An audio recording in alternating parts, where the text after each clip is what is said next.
여러분 반갑습니다. 정의화입니다. 오늘은 인성보감의 5번째 인성의 덕목을 소개하는 시간을 갖고자 합니다. 바로 자율에 대한 것입니다. 자신은 자신의 그 삶의 주인은 바로 자기 자신입니다. 그래서 자율이 굉장히 중요합니다. 인간은 스스로의 삶을 개척할 힘과 권리를 지닌 존재입니다. 자율은 인간이 자신의 판단에 따라서 스스로의 삶을 다스려가는 것을 뜻합니다. 인성교육의 목적이 사람답게 살아가는 그 성품을 키우는 일이라면 자율은 바로 인성함양의 초석이 되는 셈입니다. 남이 내 인생을 대신 살아줄 수는 없습니다. 그런 까닭에 자율이나 또 자기 통치의 중요성이 동서양을 막론하고 항시 강조되어 왔습니다.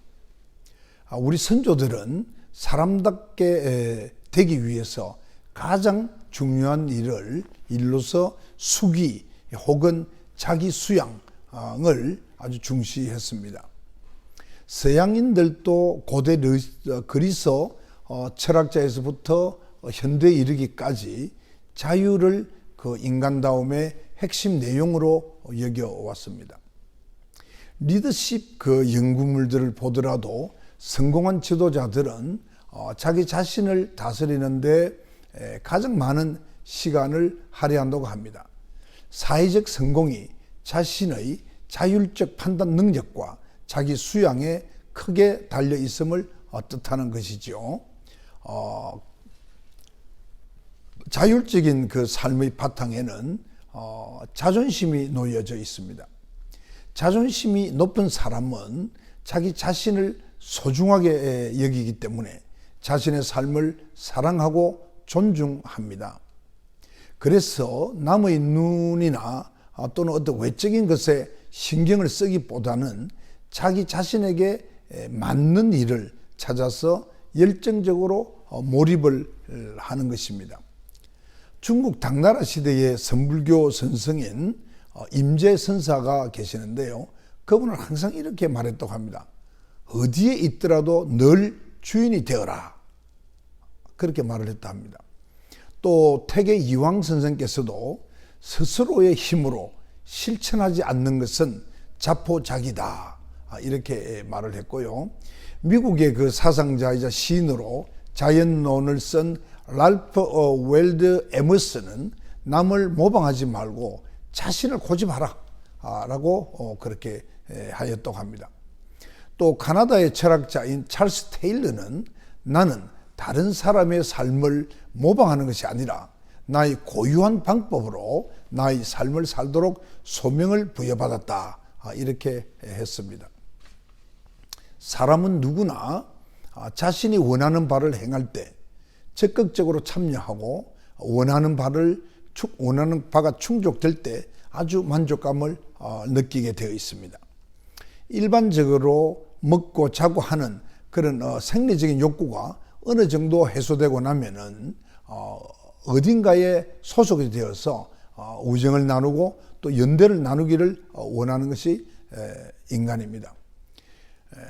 다음에는 자신의 꿈을 실현하고자 하는 자아 실현의 욕구가 생기며 이러한 일련의 그 욕구를 고루 충족시킴으로써 보다 풍요롭고 행복한 삶을 누리게 되는 것입니다. 자신이 원하는 바를 스스로 행하는 습관은 어린 시기에 자발성을 존중하는 양육에서부터 비롯된다고 합니다. 그래서 영유아 기의 양육 방식이 매우 중요한 것입니다. 청소년기에는 자아 정체감을 형성해서 독립적인 인간으로 발돋움을 합니다. 이 시기에는 독립적으로 사고하고 선택하는 자율적 판단 능력이 중요해집니다. 자신의 흥미와 관심 그리고 장단점, 그리고 개성을 깊이 이해하고 자신에게 알맞은 진로를 선택해야 하는 단계이기 때문에 그렇습니다. 자신의 삶에 대한 사색 없이 남의 것을 추종하고 살아가는 사람에게는 자율의 문이 열리지 않습니다. 자율의 힘은 최근 자기 주도적 학습 능력에서도 강조되고 있습니다. 우리 한국 학생들의 학업 성취도는 OECD 국가 중에서도 최상위에 속한다고 합니다. 그렇지만은 학업에 대한 자신감이나 또는 동기 여부의 능력이나 또는 흥미도나 이런 것이 OECD 국가 중에서는 상당히 낮게 나와 있습니다. 그리고 자기 주도적인 학습 능력도 우리 학생들이 약합니다. 그 이유가 무엇 때문이겠습니까, 여러분? 경쟁적이고 다율적인 그런 교육 풍토 속에서 학습을 즐기지 못하고 스스로 동기부여를 못하기 때문이라고 생각을 합니다. 여러분 동의하십니까? 그렇기 때문에 행복은 성적순이다 하는 얘기도 떠들고 있죠. 모두가 상식적으로 알다시피 행복이 성적순이 아니지 않습니까? 그래서 우리의 그 학습에 대한 것도 이제 좀 변화를 하고 연구를 해야 될 때가 되었다 이렇게 생각을 합니다. 대학생들이나 사회인이 되었어도 삶의 행로를 스스로 결정하지 못하고 부모에게 의존하는 젊은이들이 늘어나고 있습니다.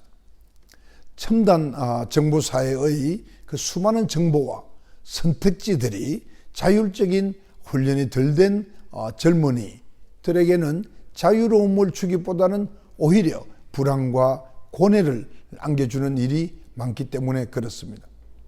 겉보기에는 수많은 선택의 길이 열려 있는 것 같지만은 실질적으로 선택할 수 있는 범위가 한정되어 있어서 더욱 그러합니다. 인생살이에 하나의 정답은 있을 수가 없죠. 지금 자신의 인성과 그 인격은 과거에 자신이 선택했던 결과에 따라서 형성됩니다. 이건 굉장히 중요한 얘기입니다. 과거에 자기가 선택한 그 결과에 따라서 그 개인의 인격과 인성이 형성된다는 말입니다.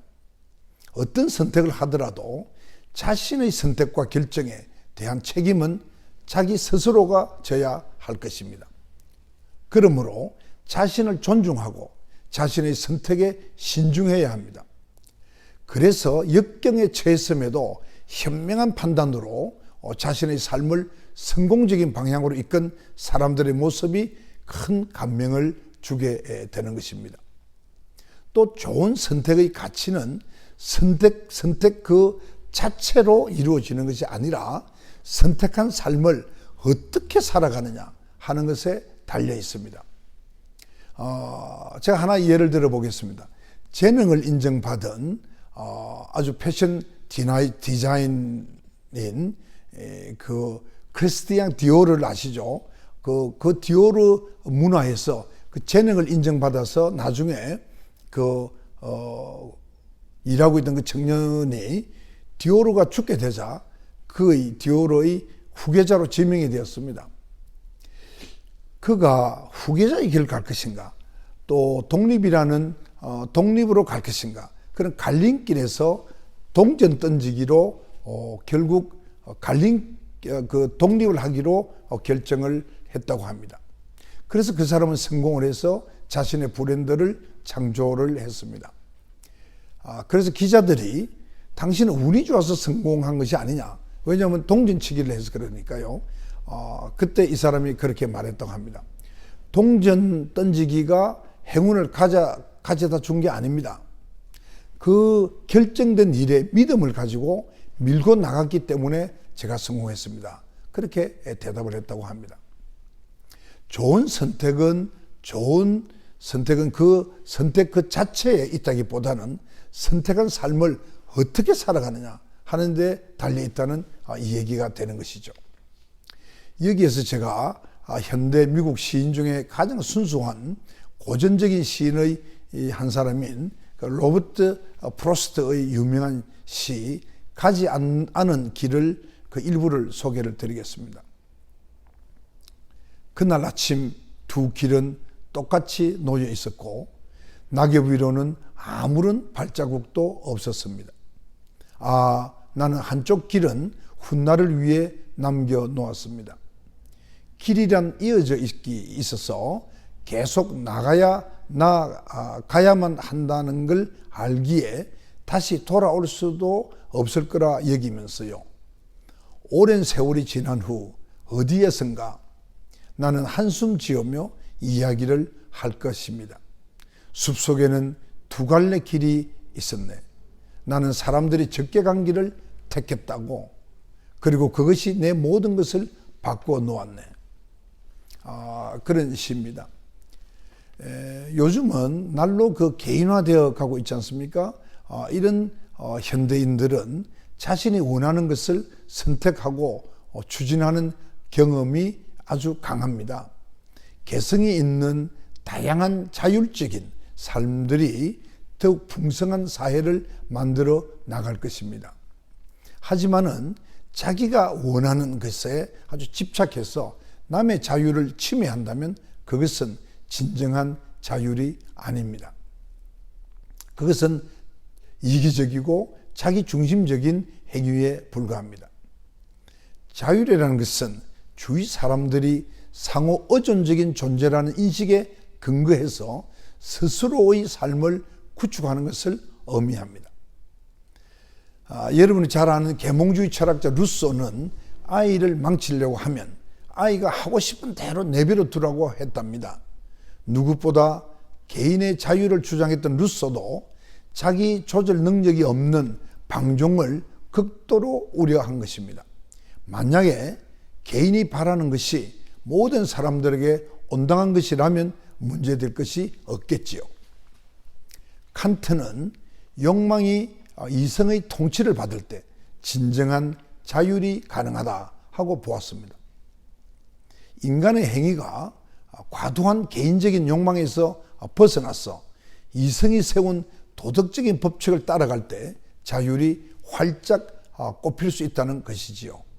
따라서 자신의 이익이나 자신의 욕망을 앞세우는 대신에 보편적인 가치에 부합되는 선택을 할 수 있는 그런 도덕적 자율 능력, 이 도덕적 자율 능력을 높이는 것을 인성 함량의 궁극적인 목표로 삼아야 합니다. 공자가 그렇게 교육받은 인간의 전형이라고 할 수 있겠습니다. 평생 자기 수양으로 자율적인 삶을 살았던 공자께서는 나이 40이 되었을 때 남들이 아무리 뭐라고 해도 전혀 흔들리지 않았고, 이런 사례는 마음이 원하는 욕망에 따라서 살아도 마땅히 해야 하는 바에 어긋남이 없었다고 그렇게 했습니다. 이러한 개인의 자율적인 판단과 선택이 자기 중심점에서 벗어나서 인류의 보편적인 그런 가치에 합일될 수가 있다면 자율적 개인들이 모여서 사는 우리 사회는 일찍이 우리 선조들이 꿈꾸던 조화롭고 행복한 대동사회가 될 것입니다. 이상이 그 자율에 대한 우리 인성보감에 소개되어 있는 내용입니다. 얼마 전에 지난 5월 10일 날 윤석열 대통령이 취임을 하면서 그 취임사에서 자유민주를 강조하면서 자유를 아주 특히 강조했습니다. 저는 우리 국민들이 자유로운 가운데서 자기의 삶을 개척해 나가고 정부도 자유로운 속에서 일을 해 나간다면 우리의 미래가 밝을 것으로 생각을 합니다. 자유를 억압하고는 그 사회가 전체주의 국가가 아니고서는 있을 수가 없는 일이죠. 그래서 과거에 자유를 택할 것이냐 빵을 택할 것이냐, 그때 우리 자유민주주의 국가 국민들은 자유를 택하는 것입니다. 비록 빵을 못 먹고 굶어서 죽는 한이 있어도 자유 없이는 단 하루도 살지 않겠다는 그런 의미를 가진 것이지요.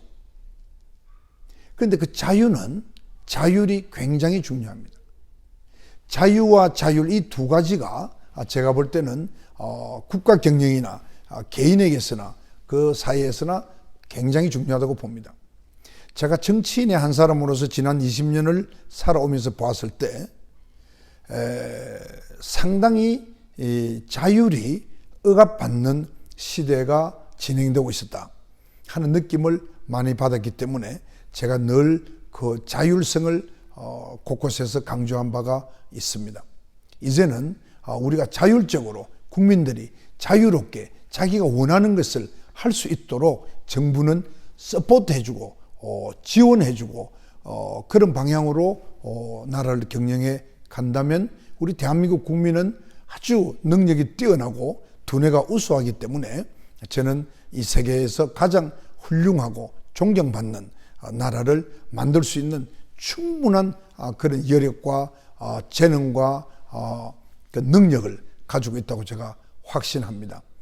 대한민국이 자유와 함께 자율이 충만한 그러한 나라가 되기를 바라고 여러분들도 자율성을 가지고 인생을 즐겁고 기쁘게 살아가시게 되기를 바라고 저도 그런 사회를 위해서 힘껏 노력하겠다는 말씀을 드립니다. 여러분 안녕히 계십시오. 경쟁해 주셔서 감사합니다.